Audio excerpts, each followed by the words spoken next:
أما بعد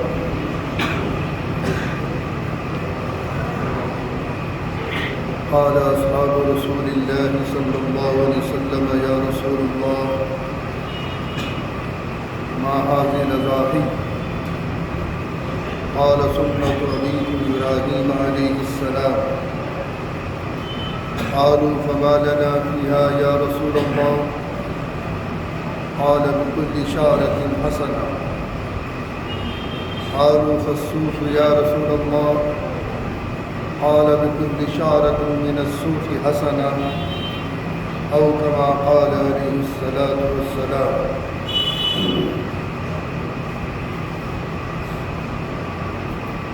عزیزان گرامی،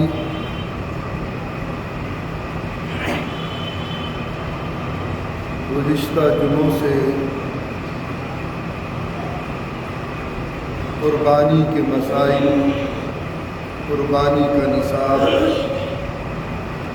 قربانی کے فضائل، کون کون سے جانوروں کی قربانی جائز ہے اور کون کون سے جانوروں کی قربانی جائز نہیں ہے، یہ تمام تفصیلات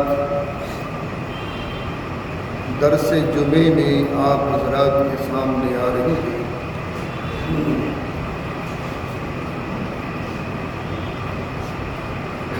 آج کے درس کے چند مسائل ذہن نشین فرماتے چلیے۔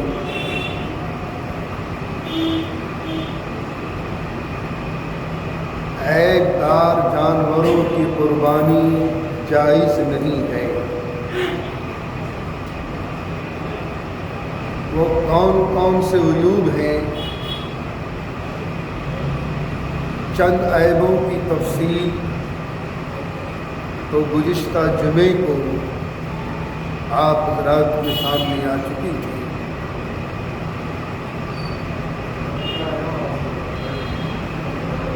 آج کے درس کا پہلا مسئلہ ذہن نشین فرما لیں۔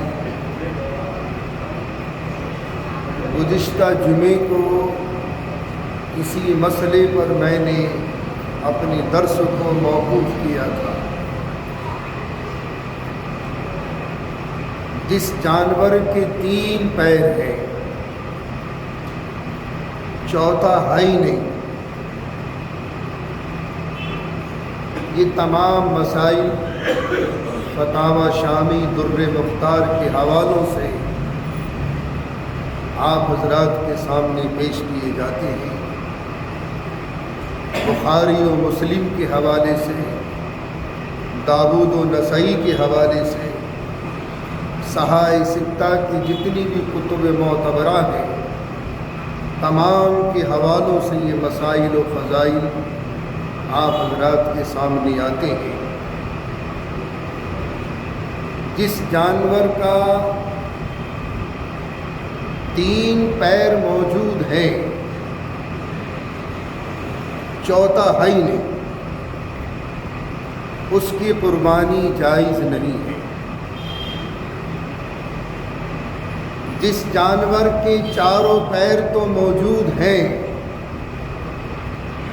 لیکن ایک پیر سے سہارا لے کر نہیں چلتا، اس کی قربانی بھی جائز نہیں ہے۔ اسی کے ضمن میں ایک مسئلہ اور ذہن نشین فرماتے چلیے۔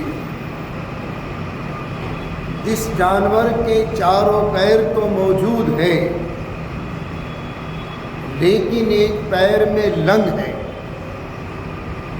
کبھی اس کو ٹیک لیتا ہے، کبھی نہیں ٹیکتا، کبھی سہارا لے کر چلتا ہے، کبھی سہارا لے کر نہیں چلتا،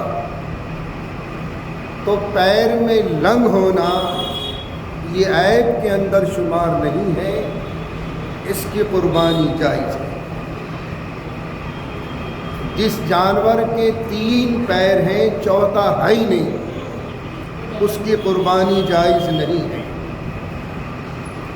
جس جانور کے 4 پیر تو موجود ہیں لیکن ایک پیر سے بالکل سہارا نہیں لیتا، اس کی قربانی بھی جائز نہیں۔ چاروں پیر موجود ہیں لیکن ایک پیر میں لنگ ہے۔ لنگ کا مطلب یہ ہے کبھی سہارا لے لیا کبھی نہیں لیا، تو اس کی قربانی جائز ہے۔ دوسرا مسئلہ، جس جانور کے بالکل دانت نہیں ہیں، جس جانور کے بالکل دانت نہیں ہیں اس کی قربانی جائز نہیں ہے۔ دوسرا مسئلہ، جس جانور کے دانت تو ہیں لیکن ٹوٹے ہوئے ہیں۔ اب ہمیں یہ دیکھنا ہوگا کہ ٹوٹے ہوئے دانت موجودہ دانتوں سے زائد ہیں تو اس کی قربانی جائز نہیں ہے، اور اگر موجودہ دانت ٹوٹے ہوئے دانتوں سے زائد ہیں تو اس کی قربانی جائز ہے۔ جس جانور کے بالکل دانت نہیں ہیں اس کی قربانی جائز نہیں۔ جس جانور کے دانت تو ہیں لیکن ٹوٹے ہوئے ہیں، اب ہمیں یہ دیکھنا ہے کہ اگر ٹوٹے ہوئے دانت موجودہ دانتوں سے زائد ہیں تو اس کی قربانی جائز نہیں ہے۔ موجودہ دانت زائد ہیں ٹوٹے ہوئے دانتوں سے تو پھر اس کی قربانی جائز ہوگی۔ تیسرا مسئلہ، جس جانور کے پیدائشی کان نہیں ہیں، جس جانور کے پیدائشی کان نہیں ہیں اس کی قربانی جائز نہیں ہے۔ جس جانور کے کان تو ہیں، صحیح سالم بھی ہیں لیکن چھوٹے چھوٹے ہیں، چراوا نہیں، کٹاوا نہیں، کوئی سوراخ نہیں، جس جانور کے پیدائشی کان نہیں ہیں اس کی قربانی جائز نہیں ہے۔ جس جانور کے کان تو موجود ہیں، صحیح سالم ہیں لیکن چھوٹے چھوٹے ہیں، اس کی قربانی جائز ہے۔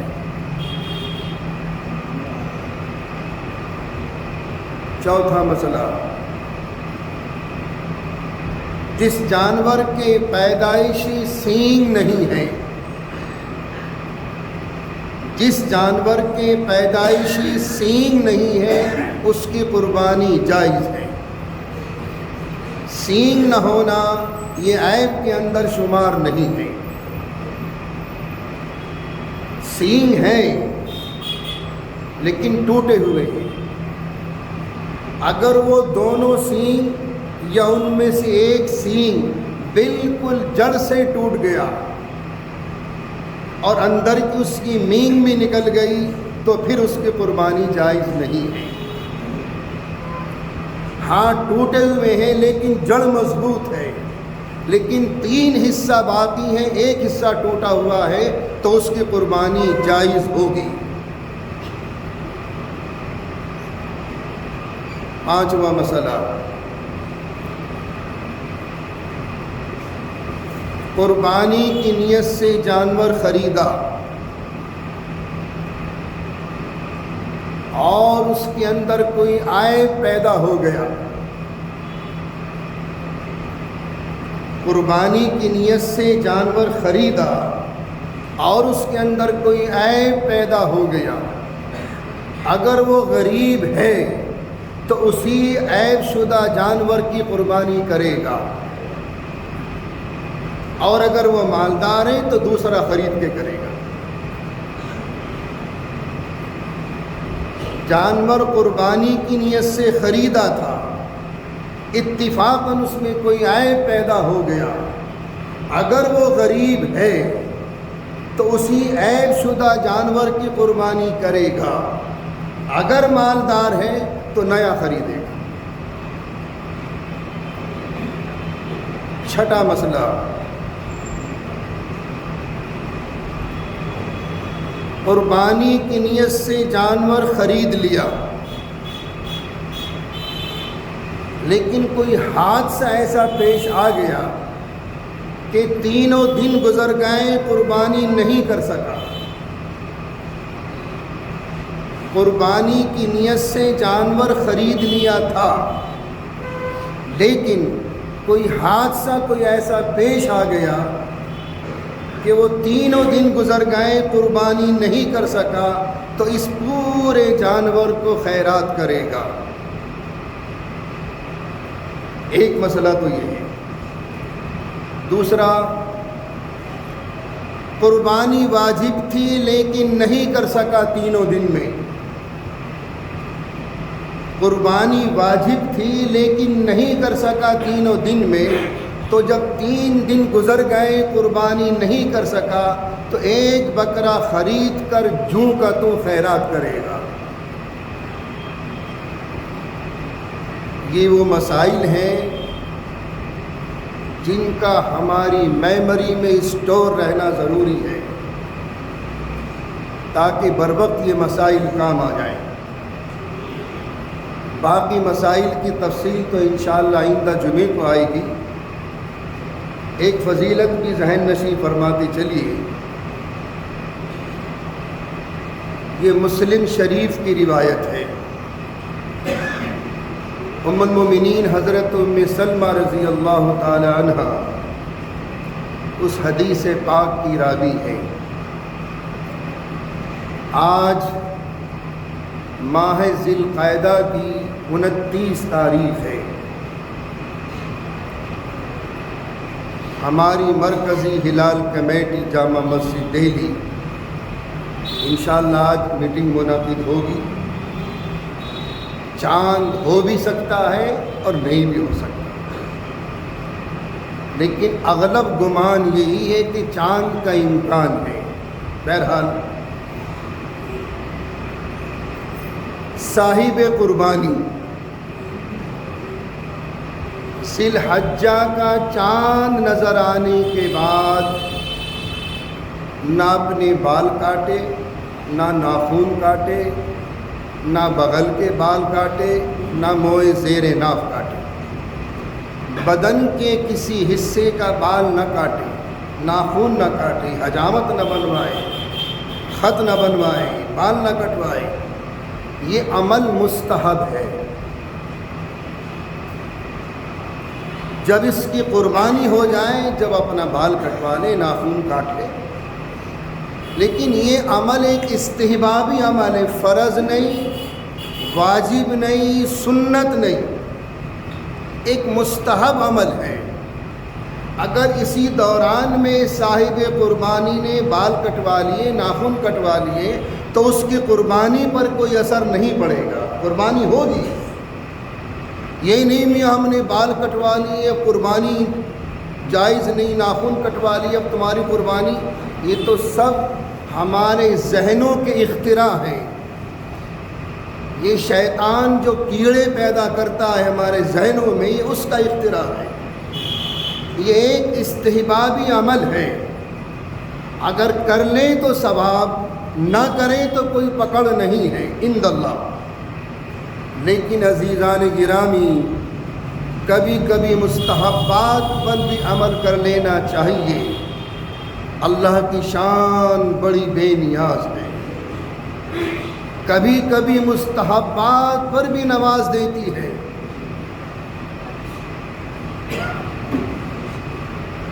امام داؤد رحمۃ اللہ علیہ نے جب چھینک کا جواب دے دیا تھا سمندر میں، تو ندائے غیبی آئی تھی، اے داؤد۔ امام داؤد وہ ہے جنہوں نے ابو داؤد شریف لکھی حدیث کی بڑی مستند کتاب ہے۔ آج تو نے 1 درہم کے بدلے جنت خرید لی۔ ایک مستحب عمل تھا چھینک کا جواب دینا۔ وہ کہے گا الحمدللہ آپ نے سنا تو یرحمک اللہ کہہ دیجیے گا۔ اتنی سی دعا پر اللہ تعالیٰ نے جنت دے دی، لیکن یہ مستحب عمل تھا۔ تو کبھی کبھی مستحبات پر بھی عمل کر لینا چاہیے۔ اللہ کی ذات بڑی کریم ہے، نکتہ نواز ہے، پتہ نہیں کون سا عمل کس وقت کا وہ قبول کر لے اور ہم سب کا بیڑا پار ہو جائے۔ انشاءاللہ باقی تفصیل آئندہ جو بھی